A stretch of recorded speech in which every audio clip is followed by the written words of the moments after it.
भीष्म पर्व श्रीमद्भगवद्गीता पर्व 31 श्रीमद्भगवद्गीतायां सप्तमोऽध्याय।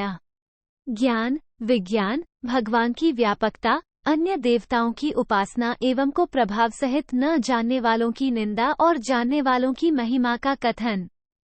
संबंध। छठे अध्याय के अंतिम श्लोक में ने कहा कि अंतरात्मा को मुझ में लगाकर जो श्रद्धा और प्रेम के साथ मुझको भजता है वो सब प्रकार के योगियों में उत्तम योगी है। परंतु के स्वरूप, गुण और प्रभाव को मनुष्य जब तक नहीं जान पाता तब तक उसके द्वारा अंतरात्मा से निरंतर भजन होना बहुत कठिन है। साथ ही भजन का प्रकार जानना भी आवश्यक है। इसलिए अब भगवान अपने गुण प्रभाव के सहित समग्र स्वरूप का तथा अनेक प्रकारों से युक्त भक्तियोग का वर्णन करने के लिए 7वें अध्याय का आरंभ करते हैं और सबसे पहले 2 श्लोकों में अर्जुन को उसे सावधानी के साथ सुनने के लिए प्रेरणा करके ज्ञान विज्ञान के कहने की प्रतिज्ञा करते हैं। श्री भगवान बोले, हे पार्थ, अनन्य प्रेम से मुझमें आसक्त चित्त तथा अनन्य भाव से मेरे परायण होकर योग में लगा हुआ 3 तू जिस प्रकार से संपूर्ण विभूति, बल, ऐश्वर्यादि गुणों से युक्त सबके आत्मरूप मुझको संचय रहित जानेगा। 4 उसको सुन। 1 इस लोक और परलोक के किसी भी भोग के प्रति जिसके मन में तनिक भी आसक्ति नहीं रह गई है तथा जिसका मन सब ओर से हटकर एकमात्र परम प्रेमास्पद सर्वगुण संपन्न परमेश्वर में इतना अधिक आसक्त हो गया है कि जल के जरा से वियोग में परम व्याकुल हो जाने वाली मछली के समान जो क्षण भर भी के वियोग और विस्मरण को सहन नहीं कर सकता, वो मयास्कतमना है।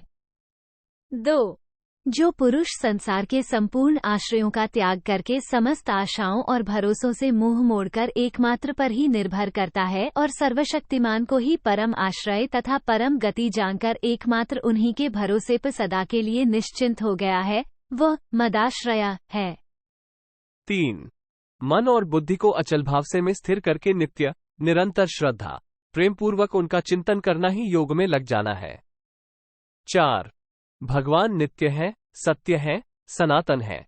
वे सर्वगुण संपन्न, सर्वशक्तिमान, सर्वज्ञ, सर्वव्यापी, सर्वाधार और सर्वरूप हैं तथा स्वयं ही अपनी योग माया से के रूप में प्रकट होते हैं। वस्तुतः उनके अतिरिक्त अन्य कुछ है ही नहीं। व्यक्त, अव्यक्त और सगुण निर्गुण सब वे ही हैं। इस प्रकार उनके स्वरूप को निर्भ्रांत और असंदिग्ध रूप से समझ लेना ही समग्र को संशय रहित जानना है। मैं तेरे लिए इस विज्ञान सहित तत्वज्ञान को 5 संपूर्णतया कहूंगा, जिसको जानकर संसार में फिर और कुछ भी जानने योग्य शेष नहीं रह जाता। 6, 2, 5 के निर्गुण निराकार तत्व का जो प्रभाव, महात्म्य और रहस्य सहित यथार्थ ज्ञान है, उसे ज्ञान कहते हैं। इसी प्रकार उनके सगुण निराकार और दिव्य साकार तत्व के लीला, रहस्य, गुण, महत्व और प्रभाव सहित यथार्थ ज्ञान का नाम विज्ञान है। 6 ज्ञान और विज्ञान के द्वारा के समग्र स्वरूप की भली भांति उपलब्धि हो जाती है। यह विश्व ब्रह्मांड तो समग्र रूप का एक क्षुद्र सा अंश मात्र है। जब मनुष्य के समग्र रूप को जान लेता है तब स्वभावतः ही उसके लिए कुछ भी जानना बाकी नहीं रह जाता।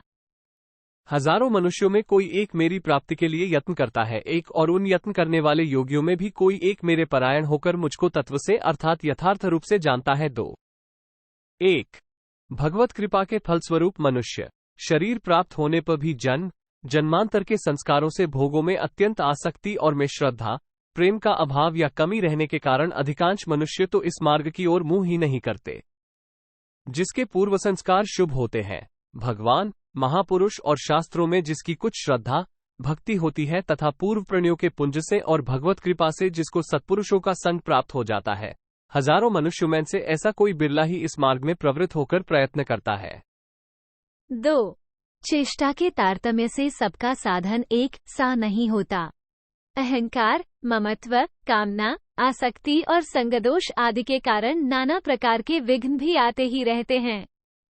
अतएव साधन करने वालों में भी बहुत थोड़े ही पुरुष ऐसे निकलते हैं जिनकी श्रद्धा भक्ति और साधना पूर्ण होती है और उसके फलस्वरूप इसी जन्म में वे का साक्षात्कार कर लेते हैं। पृथ्वी, जल, अग्नि, वायु, आकाश, मन, बुद्धि और अहंकार भी, इस प्रकार यह 8 प्रकार से विभाजित मेरी प्रकृति है। यह 8 प्रकार के भेदों वाली तो अपरा 3 अर्थात मेरी जड़ प्रकृति है, और हे महाबाहो, इससे दूसरी को, जिससे ये संपूर्ण विश्व धारण किया जाता है, मेरी जीवरूपा परा अर्थात चेतन प्रकृति जान 4, 4, 5, 3। गीता के 13वें अध्याय में ने जिस अव्यक्त मूल प्रकृति के 23 कार्य बतलाए हैं, उसी को यहाँ 8 भेदों में विभक्त बतलाया है। ये अपरा प्रकृति ज्ञेय तथा जड़ होने के कारण ज्ञाता चेतन जीवरूपा परा प्रकृति से सर्वथा भिन्न और निकृष्ट है। यही संसार की हेतु रूप है और इसी के द्वारा जीव का बंधन होता है, इसीलिए इसका नाम अपरा प्रकृति है। 4। समस्त जीवों के शरीर, इंद्रियां, प्राण तथा भोग्य वस्तुएं और भोगस्थानमय इस संपूर्ण व्यक्त प्रकृति का नाम विश्व है।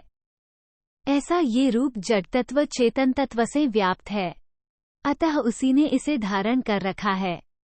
हे अर्जुन, तू ऐसा समझ कि संपूर्ण भूत इन दोनों प्रकृतियों से ही उत्पन्न होने वाले हैं। 5। और मैं संपूर्ण का प्रभव तथा प्रलय हूँ, अर्थात संपूर्ण का मूल कारण हूँ। 6। 4। समस्त जीवों के शरीर, इंद्रियां, प्राण तथा भोग्य वस्तुएं और भोगस्थानमय इस संपूर्ण व्यक्त प्रकृति का नाम विश्व है। ऐसा ये रूप जड़ तत्व चेतन तत्व से व्याप्त है, अतः उसी ने इसे धारण कर रखा है। 6। जैसे बादल आकाश से उत्पन्न होते हैं, आकाश में रहते हैं और आकाश में ही विलीन हो जाते हैं तथा आकाश ही उनका एकमात्र कारण और आधार है, वैसे ही यह सारा विश्व से ही उत्पन्न होता है, में ही स्थित है और में ही विलीन हो जाता है। भगवान ही इसके एकमात्र महान कारण और परम आधार हैं। हे धनंजय, मुझसे भिन्न दूसरा कोई भी परम कारण नहीं है। ये संपूर्ण विश्व सूत्र में सूत्र के मणियों के सदृश मुझमें गुंथा हुआ है। 7, 7, 7। जैसे सूत की डोरी में उसी सूत की गांठें लगाकर उन्हें मणिये मानकर माला बना लेते हैं, और जैसे उस डोरी में और गांठों के मणियों में सर्वत्र केवल सूत ही व्याप्त रहता है, उसी प्रकार यह समस्त संसार में गुंथा हुआ है। भगवान ही सब में ओतप्रोत हैं। हे अर्जुन, मैं जल में रस हूँ, चंद्रमा और सूर्य में प्रकाश हूँ, संपूर्ण वेदों में ओंकार हूँ, आकाश में शब्द और पुरुषों में पुरुषत्व हूँ। 8। मैं पृथ्वी में पवित्र 8 गंध और अग्नि में तेज हूँ तथा संपूर्ण भूतों में उनका जीवन हूँ और तपस्वियों में तप हूँ। 8। शब्द, स्पर्श, रूप, रस एवं गंध से इस प्रसंग में इनके कारण रूप तन्मात्राओं का ग्रहण है। इस बात को स्पष्ट करने के लिए उनके साथ पवित्र शब्द जोड़ा गया है।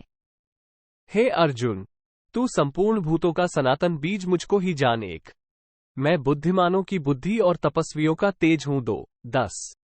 1। जो सदा से हो तथा कभी नष्ट न हो, उसे सनातन कहते हैं। भगवान ही समस्त चराचर भूत प्राणियों के परम आधार है और उन्हीं से सबकी उत्पत्ति होती है, अतएव वे ही सबके सनातन बीज हैं। 2। संपूर्ण पदार्थों का निश्चय करने वाली और मन, इंद्रियों को अपने शासन में रखकर उनका संचालन करने वाली अंतःकरण की जो परिशुद्ध बोधमयी शक्ति है, उसे बुद्धि कहते हैं। जिसमें वो बुद्धि अधिक होती है, उसे बुद्धिमान कहते हैं। ये बुद्धिशक्ति की अपरा प्रकृति का ही अंश है। इसी प्रकार सब लोगों पर प्रभाव डालने वाली शक्ति विशेष का नाम तेजस है। ये तेजस तत्व जिसमें विशेष होता है, उसे लोग तेजस्वी कहते हैं। ये तेज भी की अपरा प्रकृति का ही एक अंश है, इसलिए ने इन दोनों को अपना स्वरूप बतलाया है। हे भरत श्रेष्ठ, मैं बलवानों का आसक्ति और कामनाओं से रहित बल अर्थात सामर्थ्य हूँ और सब भूतों में धर्म के अनुकूल अर्थात शास्त्र के अनुकूल काम हूँ। 3, 11। 3। जिस बल में कामना, राग, अहंकार तथा क्रोधादि का संयोग है, उस बल का वर्णन आसुरी संपदा में किया गया है। गीता 16, 18। अतः वह तो आसुर बल है और उसके त्यागने की बात कही है। गीता 18, 53। इसी प्रकार धर्मविरुद्ध काम भी आसुरी संपदा का प्रधान गुण होने से समस्त अनर्थों का मूल। गीता 3, 37। नरक का द्वार और त्याज्य है। गीता 16, 21।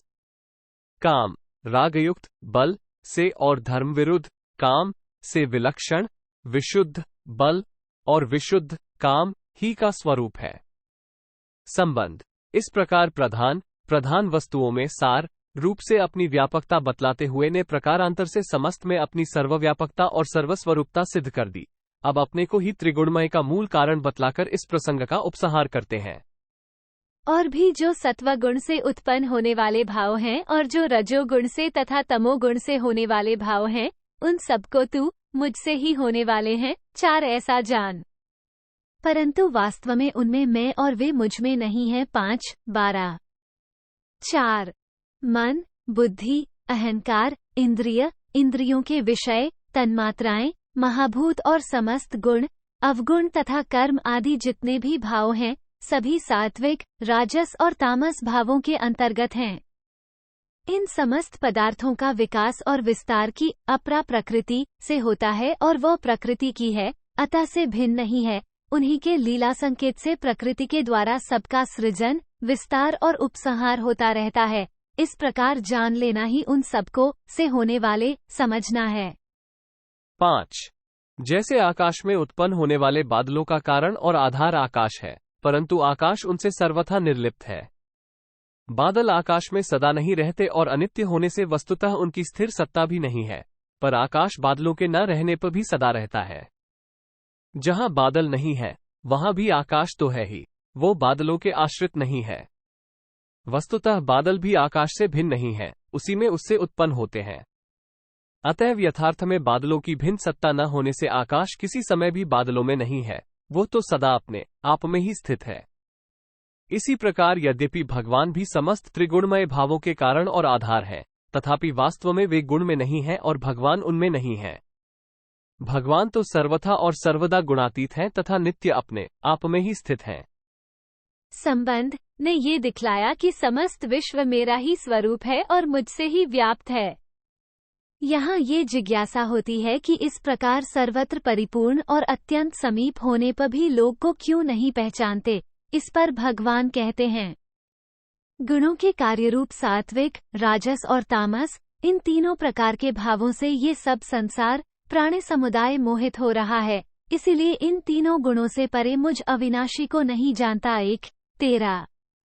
1 के समस्त देहाभिमानी प्राणी, यहाँ तक कि मनुष्य भी अपने अपने स्वभाव, प्रकृति और विचार के अनुसार अनित्य और दुखपूर्ण इन त्रिगुणमय भावों को ही नित्य और सुख के हेतु समझकर इनकी कल्पित रमणीयता और सुखरूपता की केवल ऊपर से ही दिखने वाली चमक दमकमे जीवन के परम लक्ष्य को भूल करके गुण, प्रभाव, तत्व, स्वरूप और रहस्य के चिंतन और ज्ञान से विमुख हो रहे हैं।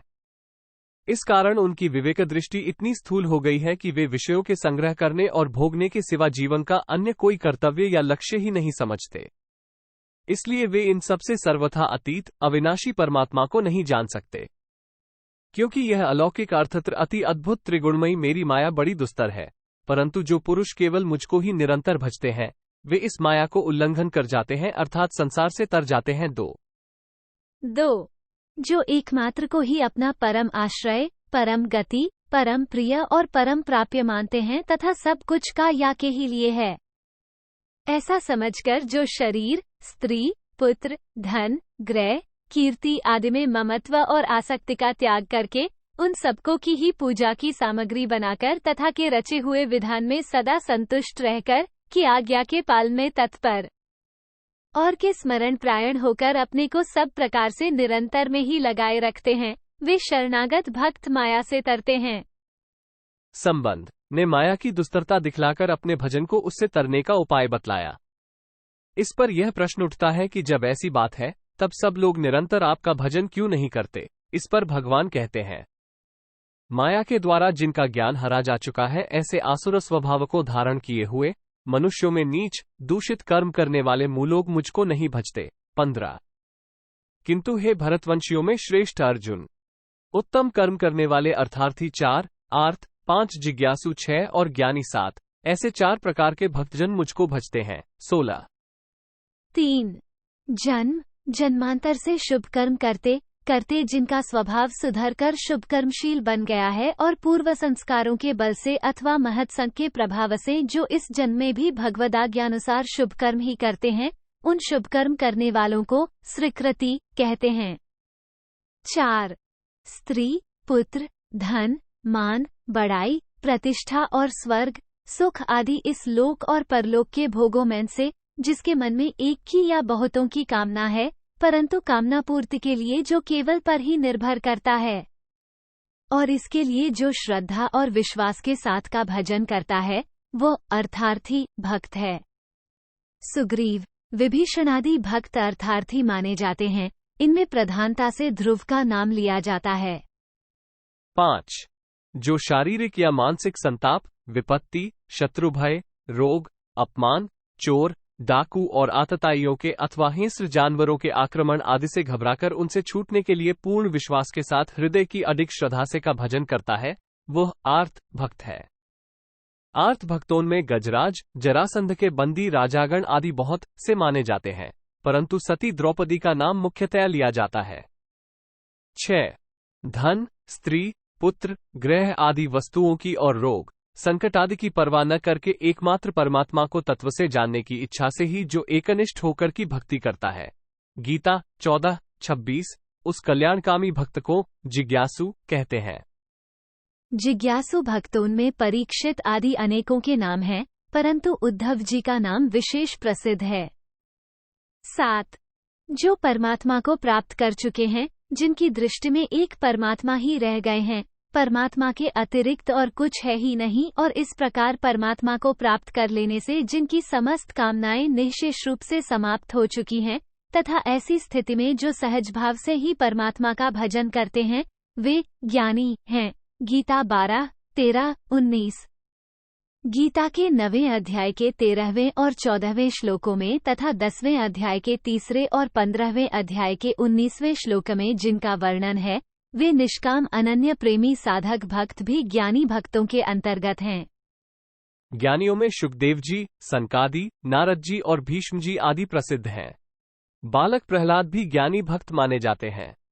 उनमें नित्य मुझमें एक ही भाव से स्थित अनन्य प्रेम भक्ति वाला ज्ञानी भक्त अति उत्तम है। 1. क्योंकि मुझको तत्व से जानने वाले ज्ञानी को मैं अत्यंत प्रिय हूं और वो ज्ञानी मुझे अत्यंत प्रिय है। 2. 17. 1. संसार, शरीर और अपने आप को सर्वथा भूलकर जो अनन्य भाव से नित्य निरंतर केवल में ही स्थित है, उसे नित्ययुक्त कहते हैं, और जो में ही हेतु रहित और अविरल प्रेम करता है, उसे एक भक्ति कहते हैं। ऐसा के तत्व को जानने वाला ज्ञानी भक्त अन्य सबसे उत्तम है। 2.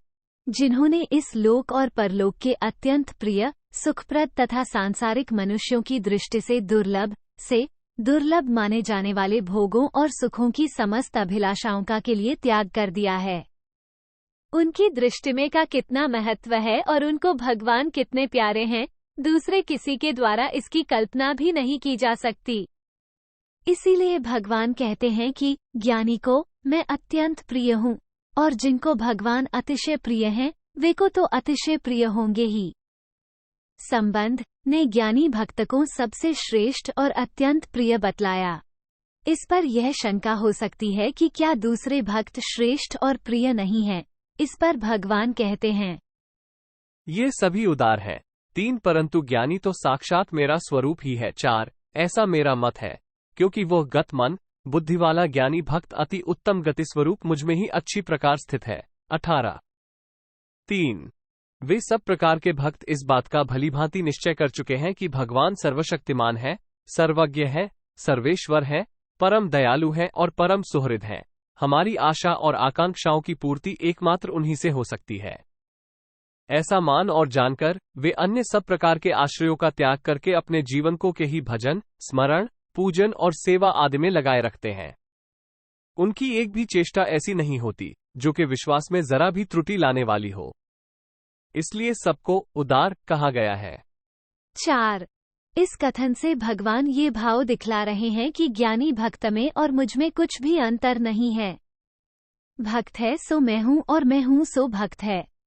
बहुत जन्मों के अंत के जन्म में तत्वज्ञान को प्राप्त पुरुष सब कुछ वासुदेव ही है, इस प्रकार मुझको भजता है। 7. वह महात्मा अत्यंत दुर्लभ है। 19. 5. जिस जन्म में मनुष्य का ज्ञानी भक्त बन जाता है, वही उसके बहुत से जन्मों के अंत का जन्म है, क्योंकि को इस प्रकार तत्व से जान लेने के पश्चात उसका पुनः जन्म नहीं होता, वही उसका अंतिम जन्म होता है।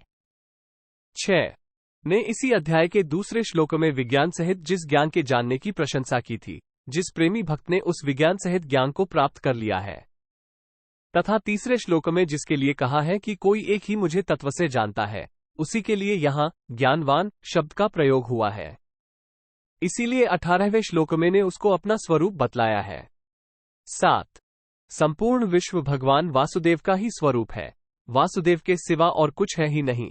इस तत्व का प्रत्यक्ष और अटल अनुभव हो जाना और उसी में नित्य स्थित रहना, यही सब कुछ वासुदेव है। इस प्रकार से का भजन करना है। उन भोगों की कामना द्वारा जिनका ज्ञान हरा जा चुका है, वे लोग अपने स्वभाव से प्रेरित होकर 8 उस नियम को धारण करके अन्य देवताओं को भजते हैं अर्थात पूजते हैं।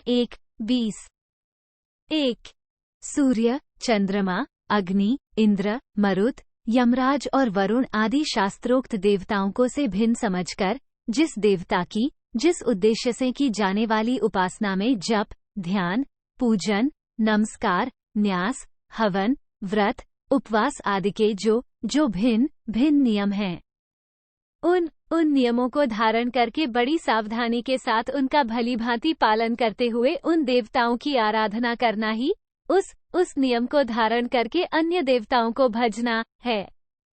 जो सकौम भक्त जिस देवता के स्वरूप को श्रद्धा से पूजना चाहता है, 2 उस भक्त की श्रद्धा को मैं उसी देवता के प्रति स्थिर करता हूँ।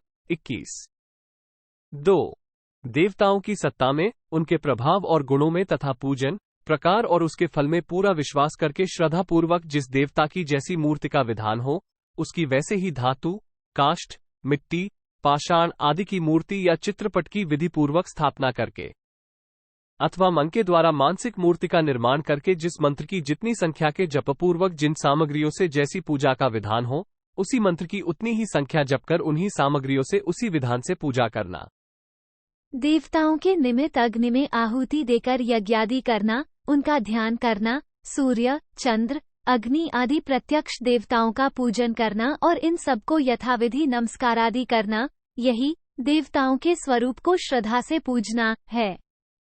वह पुरुष उस श्रद्धा से युक्त होकर उस देवता का पूजन करता है और उस देवता से मेरे द्वारा ही विधान किए हुए उन इच्छित भोगों को निःसंदेह प्राप्त करता है। 22 परंतु उन अल्प बुद्धि वालों का 3 वह फल नाशवान है तथा वे देवताओं को पूजने वाले देवताओं को प्राप्त होते हैं और मेरे भक्त चाहे जैसे ही भजें, अंत में वे मुझको ही प्राप्त होते हैं।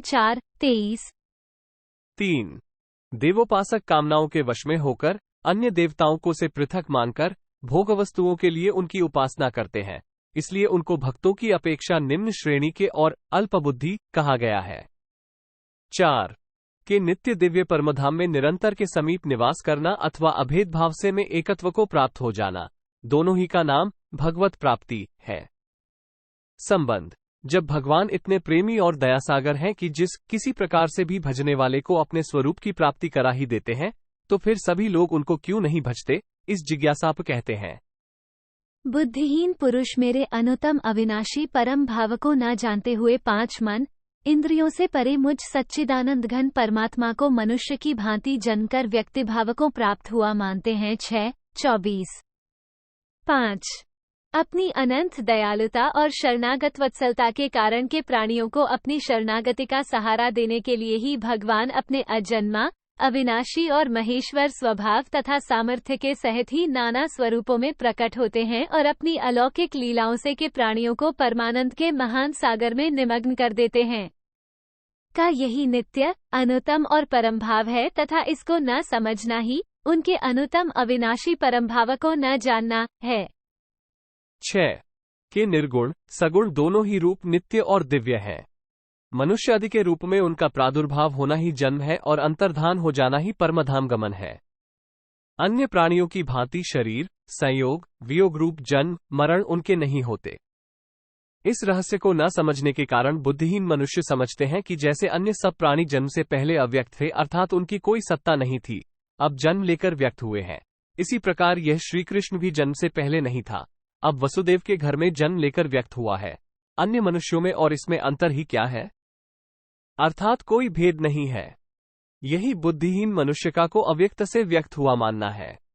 क्योंकि अपनी योगमाया से छिपा हुआ 2 मैं सबके प्रत्यक्ष नहीं होता, इसलिए यह अज्ञानी जन समुदाय मुझ जन्मरहित अविनाशी परमेश्वर को नहीं जानता, अर्थात मुझको जन्मने मरने वाला समझता है। 25 1 लोक पद का प्रयोग केवल के भक्तों को छोड़कर शेष पापी, पुण्यात्मा, सभी श्रेणी के साधारण अज्ञानी मनुष्य समुदाय के लिए किया गया है।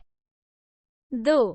गीता के चौथे अध्याय के 6 श्लोक में ने जिसको आत्ममाया कहा है, जिस योग शक्ति से भगवान दिव्य गुणों के सहित स्वयं मनुष्यादि रूपों में प्रकट होते हुए भी लोक दृष्टि में जन्म धारण करने वाले साधारण मनुष्य से प्रतीत होते हैं, उसी माया शक्ति का नाम योग माया है।